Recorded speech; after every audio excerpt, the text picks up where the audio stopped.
In a move that will shock almost no one, and yet another sign that the Boeing Max is one step closer to getting back in the air. It appears that Boeing has begun quietly rebranding the Max. Find out what they're calling it now. Next on Maximus.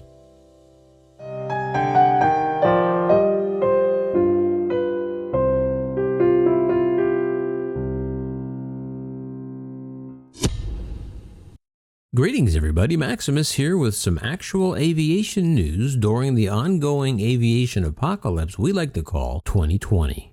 Boeing announced today an order for potentially 4 new 737 jets by Polish charter airline Enter Air. Now you would think, considering that Boeing has lost 400 jet orders in the first 6 months of this year alone, that an order for 4 new jets would be the lead in this breaking story. But no. The real breaking news in this story is more what Boeing didn't say rather than what they did say. I'll let you decide. Let's take a look at the official press release from Boeing and see if you hear it or don't hear it. Boeing and Poland's Enter Air announced today that the airline is expanding its commitment to the 737 family with a new order for 2 737-8 airplanes plus options for 2 more jets. An all-Boeing operator and Poland's biggest charter carrier, Enter Air began operations in 2010 with a single 737 airplane. Today, the airline's fleet includes 22 next-generation 737s and 2 737 MAX airplanes. When the new purchase agreement is fully exercised, Enter Air's 737 MAX fleet will rise to 10 aircraft. Despite the current crisis, it is important to think about the future. To that end, we have agreed to order additional 737-8 aircraft. Following the rigorous checks that the 737 MAX is undergoing, I am convinced it will be the best aircraft in the world for many years to come, said Grzegorz Poloniecki, General Director and Board Member of Enter Air. So okay, did you catch it? Boeing said the order was for 2 737-8 jets. Not 737-800 jets, because those are the next generation series jets. This was described simply as the 737-8.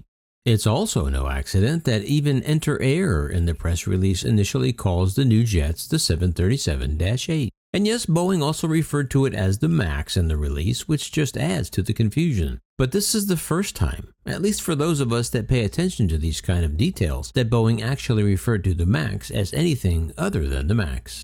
So the prevailing theory right now is that Boeing is rebranding the MAX as the Dash. Well, okay, not really. However, the Dash would be a catchy name. But so as not to confuse the MAX variant with the next generation variant who uses the 700, 800, and 900 identifiers, it looks like Boeing is dropping the zeros, so in the future the MAX variants will simply be known as the 737-7, -8, -9, and -10.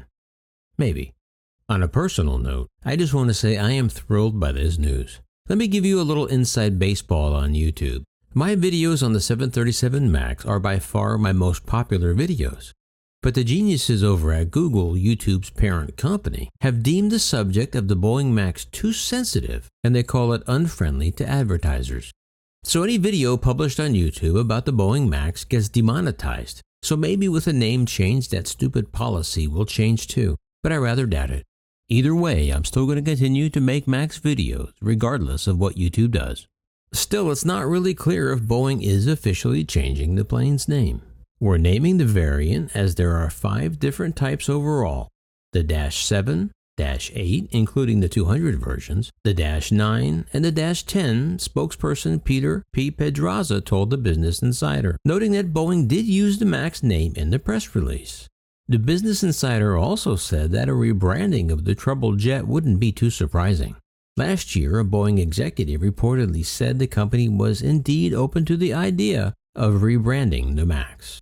But not everyone believes rebranding the MAX is a good idea.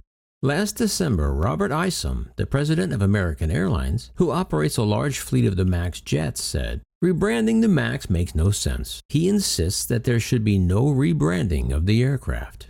He said the most important thing is to get the jet back flying safely. The website 1 Mile at a Time points out that there have been hints of a name change for a while. The first signs of the Boeing 737 MAX being rebranded came over a year ago. At the time, IAG, the parent company of Aer Lingus, British Airways, Iberia, and Vueling, signed a letter of intent for up to 200 Boeing 737 MAXes, and IAG referred to these planes as the 737-8 and the 737-10. So would a name change work? Maybe.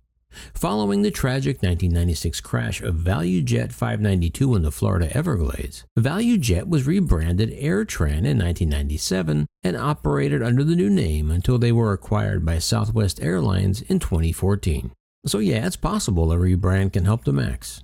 As was in the case of ValueJet, their brand was so badly damaged that passengers swore they would never step foot on another ValueJet ever again. Yet they flew the same planes under a new name for nearly 2 more decades. And the same will probably happen to the MAX or whatever they call it, provided they fix the problem and make the plane safe again.